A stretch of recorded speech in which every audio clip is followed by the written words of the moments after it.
Hello students, आज हम पाठ 5 रहीम के दोहे पढ़ेंगे। रहीम भक्ति काल के कवियों में रहीम का महत्वपूर्ण स्थान है। उन्होंने नीतिपरक दोहों की रचना की है। रहीम ने प्रकृति, मानव जीवन और लोक व्यवहार को बड़ी सूक्ष्म एवं गहन दृष्टि से देखा परखा है।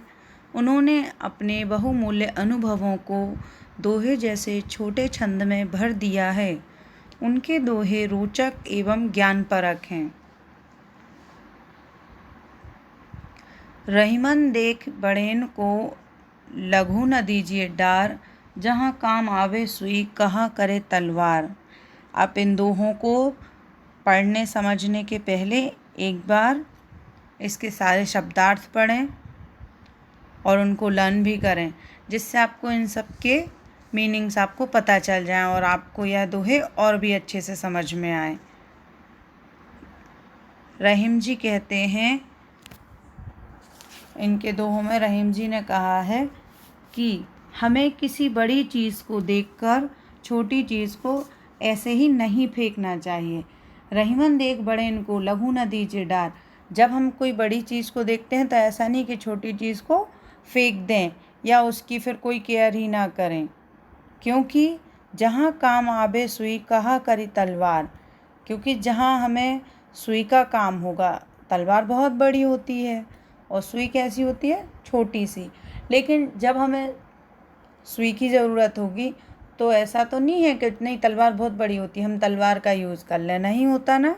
जब हमें सुई की ज़रूरत होगी तो हमारा काम सुई से ही पूरा होगा, है ना। इसीलिए रहीमदास जी कहते हैं कि बड़ी चीज़ को देखकर हमें छोटी को यूं ही नहीं फेंकना चाहिए या यूं ही नहीं हटा देना चाहिए, क्योंकि जहाँ पर सुई का काम होता है वहाँ तलवार व्यर्थ रहती है। अतः छोटी होकर भी सुई भी महत्वपूर्ण होती है। सुई का अपनी जगह महत्व है और तलवार का अपनी जगह। हम जहाँ ये लड़ाइयाँ होती हैं, युद्ध होते थे पहले, जब तलवार की ज़रूरत होती थी तो वहाँ क्या सुई काम दे सकती थी? नहीं देती ना। तो वहाँ पर हमें तलवार की ही आवश्यकता होती है। और जब हमें कुछ सिलना होता है, किसी चीज़ को जोड़ना होता है, तो वहाँ हमें सुई की ज़रूरत पड़ेगी, वहाँ पर हमें तलवार काम नहीं देगी। दोनों चीज़ों का अपने अपने स्थान पर महत्व है, अतः दोनों ही महत्वपूर्ण हैं। अगला, दोनों रहीमन एक से जोलो बोलत नाही, जान परत हैं काक पीक बसंत ऋतु वसंत के माही। रहीमदास जी कहते हैं कि बोलने के बाद ही किसी व्यक्ति की सही पहचान होती है। अगर दो व्यक्ति चुप हैं तो हम उनके बारे में कोई भी राय अपनी नहीं बना सकते हैं।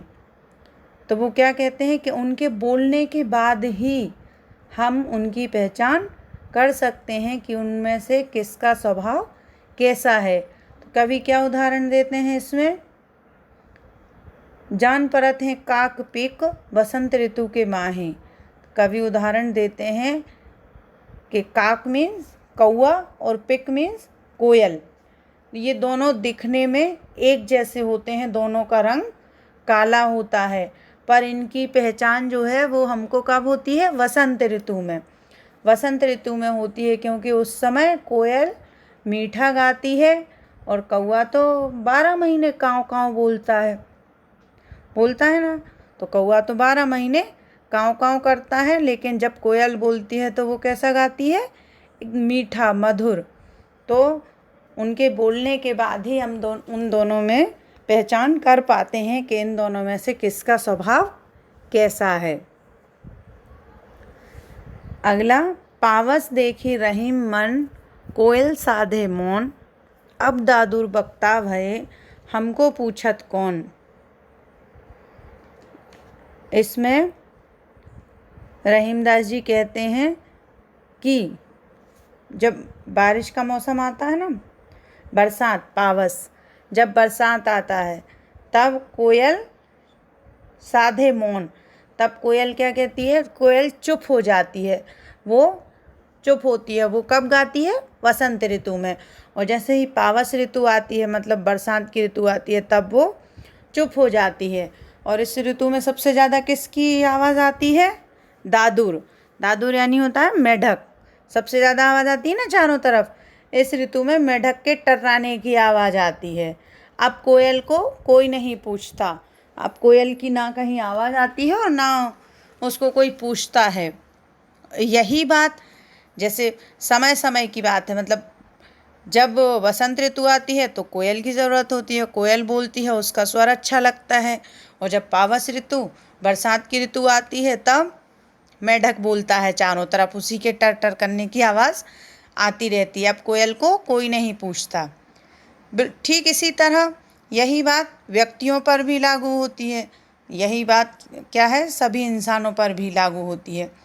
बुरा समय जब आता है ना, जब समय खराब होता है तो अयोग्य व्यक्ति भी बोलने लगता है, वो भी नेता वक्ता बन जाता है जिसमें कोई योग्यता नहीं होती।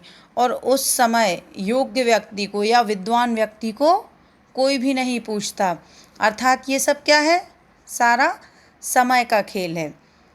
समय अच्छा होता है तो जिसका समय अच्छा उसी की पूछ परख, उसी की वैल्यू बढ़ जाती है।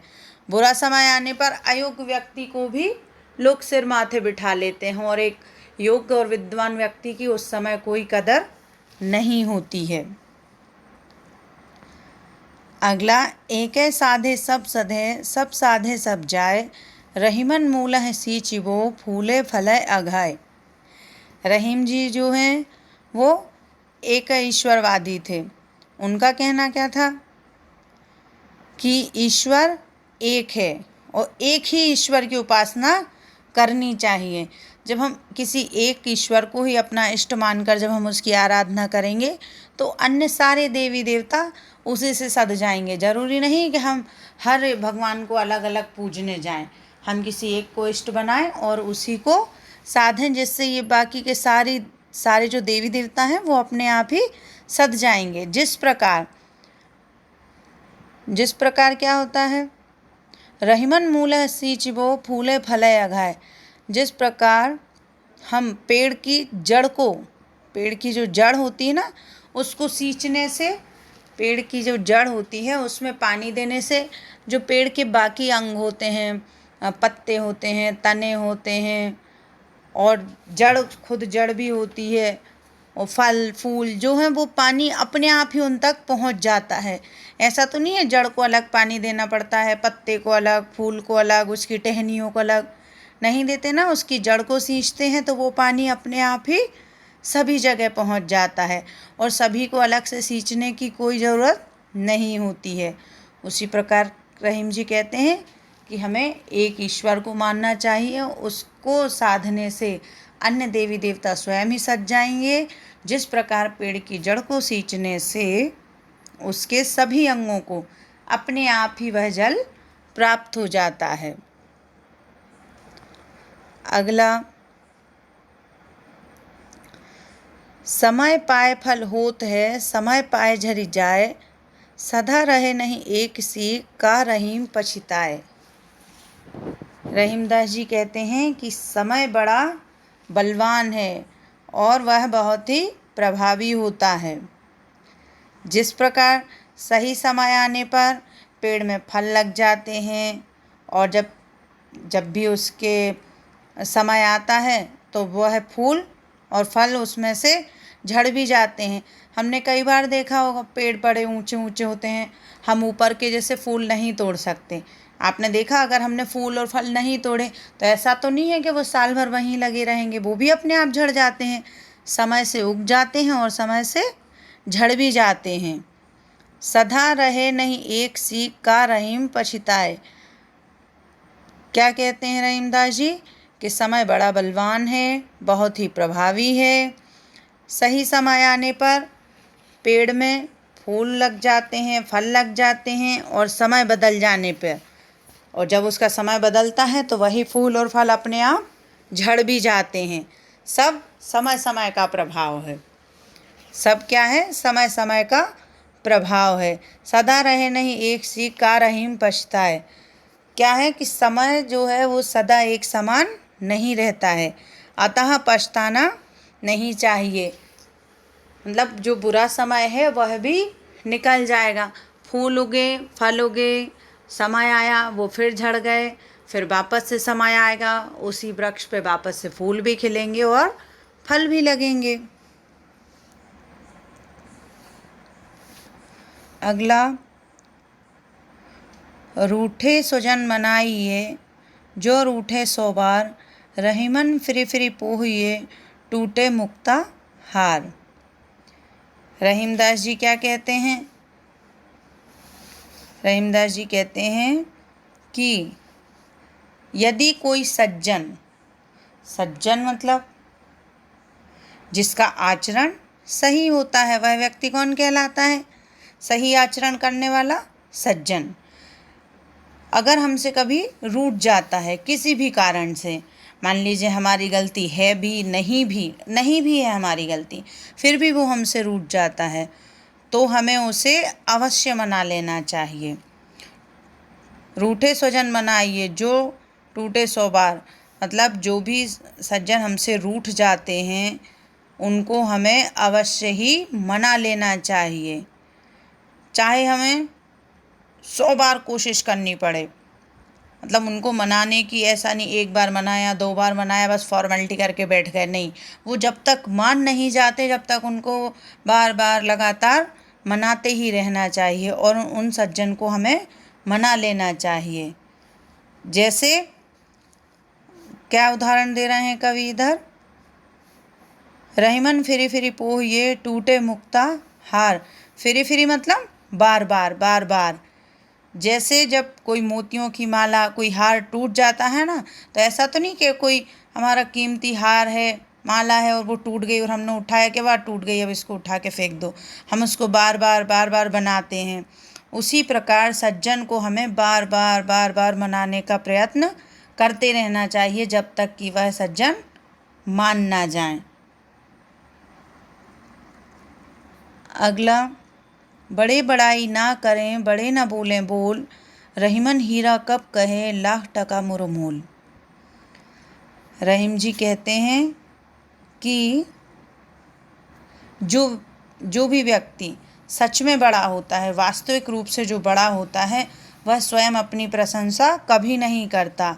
जो भी बड़ा होता है वह खुद को कभी नहीं बताते मैं बड़ा नहीं, और ना ही वो कोई बड़े बोलता है। वो खुद कुछ भी अपने बारे में अच्छा या अपनी तारीफ, प्रशंसा वो नहीं करता है। वह क्या करता है? वह तो अपना आचरण उसके स्वभाव के अनुसार करता रहता है और लोगों को उसकी कीमत स्वयं ही पता चल जाती है।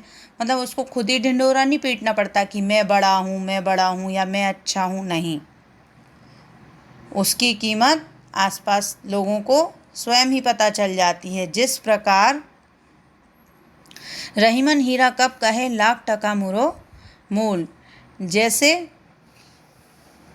कि जो हीरा होता है ना, हीरा तो जानते हो, हीरा वो खुद कभी नहीं कहता कि मेरा मूल्य, नवरत्नों में से एक रत्न हीरा भी होता है, तो वो तो कभी नहीं कहता कि मैं सबसे बड़ा हूँ, मेरा मूल्य सबसे ज़्यादा है या मैं सबसे कीमती हूँ। उसका मूल्य तो हमें खुद ही पता चल जाता है कि यह हीरा है और इसका मूल्य सबसे अधिक होता है। इसलिए जो बड़े हैं उनको अपने मुंह से कभी भी नहीं बोलना चाहिए। अपने कर्मों से और अपने जो नित्य आचरण होते हैं उनसे उनकी पहचान स्वतः ही हो जाती है। उनको खुद कभी नहीं बताना पड़ता कि मैं हीरा हूँ, मेरा मूल्य सबसे अधिक है। अगला, तरुबर फल नहीं खात हैं, सरबर पियह न पान, कभी रहीम पर काज हित, संपत्ति संचय सुजान। कबीरदास जी कहते हैं, नहीं, रहीमदास जी कहते हैं, रहीम के दोहे हैं ये। तो रहीमदास जी कहते हैं कि फल जो हैं उनको कौन खाता है? हम। पेड़ तो नहीं खाते ना, फल कहाँ लगते हैं? पेड़ों पर।